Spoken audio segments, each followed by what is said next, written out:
HTML5 Bangla টিউটোরিয়ালের আজকে part 10।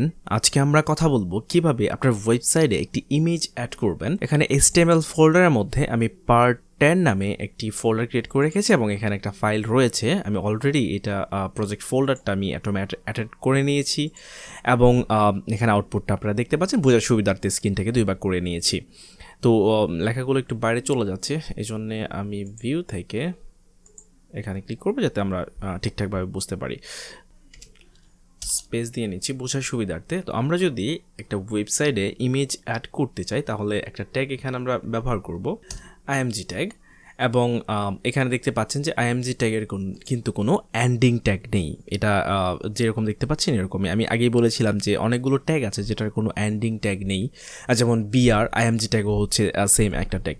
তো এইভাবে লেখার পরে এখানে দেখতে পাচ্ছেন এসআরসি মানে হচ্ছে সোর্স। এই সোর্সের মধ্যে আমরা ইমেজের লিঙ্কটা দিব যেটা আমরা ওয়েবসাইটে অ্যাড করতে চাচ্ছি। তো আমি গুগল থেকে একটা ইমেজ ডাউনলোড করে নিব এবং তারপর এটা আমরা অ্যাড করব।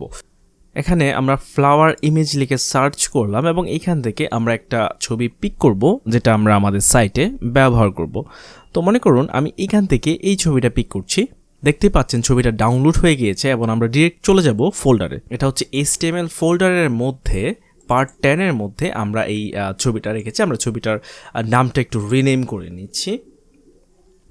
তো আমরা এখানে ইমেজ লিখে নিচ্ছি এবং দেখতে পাচ্ছেন যে এইটা হচ্ছে আমাদের মেইন যে ডকুমেন্টটাতে আমরা কাজ করছি সেটা, আর এটা হচ্ছে ইমেজটা। তো আমরা যদি চাই যে এই ইমেজটা আমরা আমাদের ওয়েবসাইটে অ্যাড করার জন্যে, তাহলে এখান থেকে এই যে এখানে সোর্স আছে এসআরসি মানে সোর্স, এখানে আমরা শুধু ইমেজের যে নামটা আছে এখানে আমরা সেটা যদি দিয়ে দিই তাহলেই আমাদের ওয়েবসাইটে এটা শো করবে। এখানে দিয়ে দিচ্ছি, দেখতে পাচ্ছেন ছবিটা কিন্তু আমাদের যে লাইভ সার্ভারে কিন্তু চলে আসছে এবং এটা দেখাচ্ছে। ছবি অ্যাড করার সময় একটা ব্যাপার লক্ষ্য রাখবেন, যেটা হচ্ছে আপনি এখানে ছবির যে নামটা দিচ্ছেন সেটা যেন আপনার যে ফোল্ডারে যে নামটা আছে সেটা সাথে যেন মিল থাকে, আদারওয়াইজ কিন্তু ছবিটা আসবে না। মনে করুন আপনি এখানে একটা মিস্টেক করলেন, এখানে আইএমএজি এরপরে ইটা দিলেন না, এখন দেখতে পাচ্ছেন এখানে কিন্তু কিছু নেই। এটা দেওয়ার সাথে সাথে কিন্তু দেখতেই পাচ্ছেন যে ইমেজটা কিন্তু আবার চলে আসছে।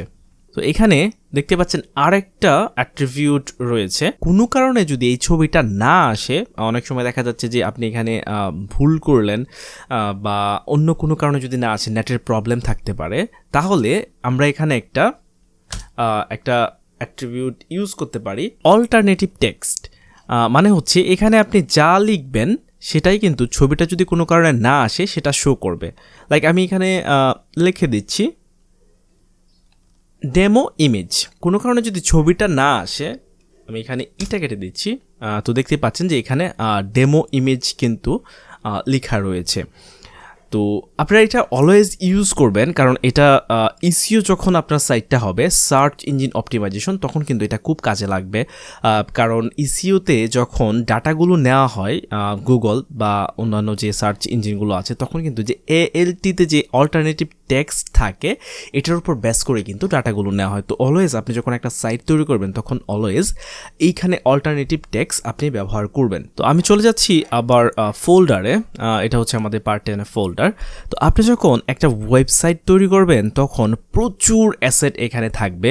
এখানে আপনার CSS ফাইল থাকবে, JS ফাইল থাকবে এবং একটা ওয়েবসাইটের মধ্যে জানেন অসংখ্য ইমেজ থাকে। তো আমরা যদি এইভাবে ইমেজগুলো রাখি বা এইভাবে ইমেজগুলো রেখে কাজ করি, এটা কিন্তু কোনো স্ট্যান্ডার্ড ওয়ে না। তো আমাদেরকে কি করতে হবে, প্রত্যেকটা আলাদা আলাদা অ্যাসেটের জন্য আলাদা আলাদা ফোল্ডার করে তারপরে হচ্ছে আমরা এখানে কাজ করব। তো আমি ইমেজের জন্য আমি আলাদা একটা এখানে ফোল্ডার করে নিচ্ছি।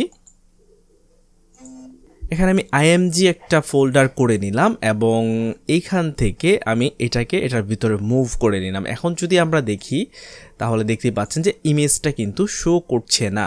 এখানে ইমেজের নামও ঠিকঠাক আছে, তারপর ইমেজটা শো করছে না, কারণ এখানে যে সোর্সটা রয়েছে এই সোর্সটা ঠিকঠাকভাবে পাচ্ছে না। তো এটা আমাকে বুঝাই দিতে হবে ব্রাউজারকে যে HTML এর যে ফোল্ডারটা আছে এখানে যে পার্ট 10 মানে আমাদের যে প্রজেক্ট ফোল্ডারটা আছে এটার মধ্যে আইএমজি একটা ফোল্ডার রয়েছে, এই আইএমজি ফোল্ডারের মধ্যে রয়েছে ইমেজটা। তো আমাদেরকে ব্রাউজারকে এটা বুঝাই দিতে হবে।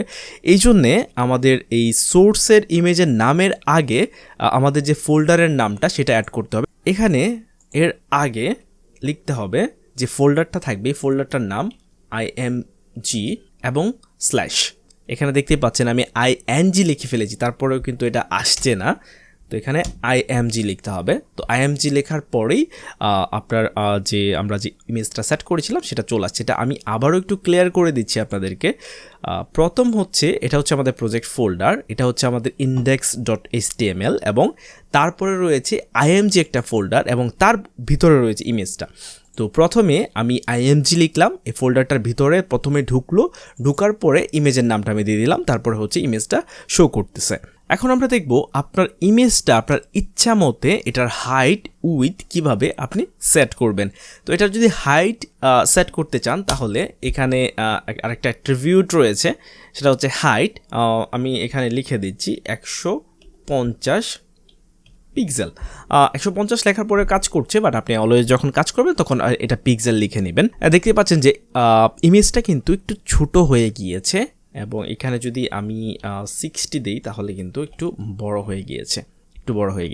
তো এখানে শুধুমাত্র যদি আপনি হাইট ব্যবহার করেন তাহলে হয় কি, এই ইমেজের যে উইথ আছে এখান থেকে যে এই পর্যন্ত যে উইথ আছে এটা অটোমেটিক সে নিয়ে নেয়। এখন আপনি যদি চান তাহলে এটার উইথ কত হবে সেটা কিন্তু আপনি সেট করে দিতে পারেন। 200 পিক্সেল। দেখতে পাচ্ছেন এটা কিন্তু একটু লম্বালম্বি হয়ে গিয়েছে এবং আমি যদি এখানে আরও বেশি দিয়ে দিই, আমি যদি এখানে 300 দিয়ে দিই তাহলে দেখতে পাচ্ছেন যে এটা কিন্তু আরও চওড়া হয়ে গিয়েছে। তো অলওয়েজ এইভাবে ইউজ করবেন, হাইটটা যখন ইউজ করবেন তখন অটোমেটিক উইথ নিয়ে নেবে, আর না হলে এই যে এই প্রবলেমটা দেখতে পাচ্ছেন এই প্রবলেমটা হতে পারে। তো আশা করি বুঝতে পেরেছেন। আমি এটা উইথটা ডিলিট করে দিচ্ছি। আপনি চাইলে এখানে আমরা যে ডিজাইনটা করছি হাইট উইথ দিচ্ছি সেটা আপনি স্টাইল অ্যাট্রিবিউট দিয়েও সেটা আপনি করতে পারেন। এটা এভাবে আমি দেখাচ্ছি। তো এখানে দেখতে পাচ্ছেন যে উইথ এখানে 20% যখন লিখলাম তখন এটা কিন্তু 20% যে ফুল উইথ রয়েছে তার থেকে 20% নিয়ে সেটা এখানে শো করছে। বাট আপনি যদি এখানে চান তাহলে পিক্সেল দিয়েও কিন্তু লিখতে পারেন। আমি যদি এখানে পিক্সেল লিখি দেখতে পাচ্ছেন যে 20 পিক্সেল, এবং এখানে যদি আমি 200 পিক্সেল লিখি আর একটা শূন্য দিই তাহলেও কিন্তু এখানে দেখতে পাচ্ছেন যে এটা 200 পিক্সেল। এখানে কিন্তু ইচ্ছা করলে আরও অনেক কিছু একসাথে লিখতে পারেন। লাইক এখানে চাইলে আপনি ব্যাকগ্রাউন্ডের যে কালার হবে সেটাও আপনি এখান থেকে সেট করতে পারেন এবং এখান থেকে আপনি কিন্তু ইমেজের হাইটটাও আপনি ব্যবহার করতে পারেন। তো আমি এটা এখান থেকে এটা বাদ দিয়ে দিচ্ছি। আপনি যদি চান যে এই ইমেজটাতে ক্লিক করলে অন্য একটা লিঙ্কে চলে যাবে আপনি সেটাও করতে পারেন। এটা এভাবে করতে হয়। আমি গত পর্বগুলোতে দেখিয়েছি কিভাবে একটা টেক্সটকে লিঙ্ক করাতে হয়। এই সেম প্রসেস যদি আমরা এখানে ফলো করি তাহলে আমরা এই ইমেজটাকেও একটা লিঙ্কের সাথে লিঙ্ক করাতে পারবো। লাইক এখানে যে ক্লিক করার সাথে সাথেই ওই সাইটে চলে যাবে।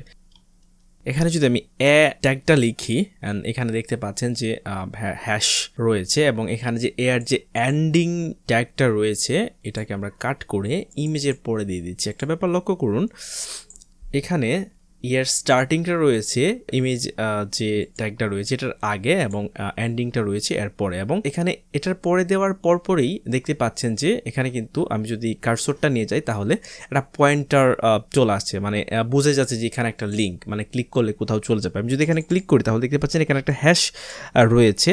যেহেতু আমরা এখানে এই স্রেফ হ্যাশ রেখেছি, আমরা যদি এখানে কোনো লিঙ্ক রাখি দেন সেটা কিন্তু কোনো লিঙ্কে চলে যাবে। লাইক আমি যখনই আপনি ইমেজে ক্লিক করবেন তখন এটা ইউটিউবে চলে যাবে। ব্যাপারটা যদি হয় এরকম তাহলে আমি এখানে জাস্ট ইউটিউবের লিঙ্কটা জাস্ট এখানে অ্যাড করে দিব।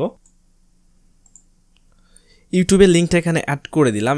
এখন যদি আমি এখানে ক্লিক করি তাহলে দেখতে পাচ্ছেন যে ডিরেক্ট কিন্তু এটা ইউটিউবে চলে গেছে।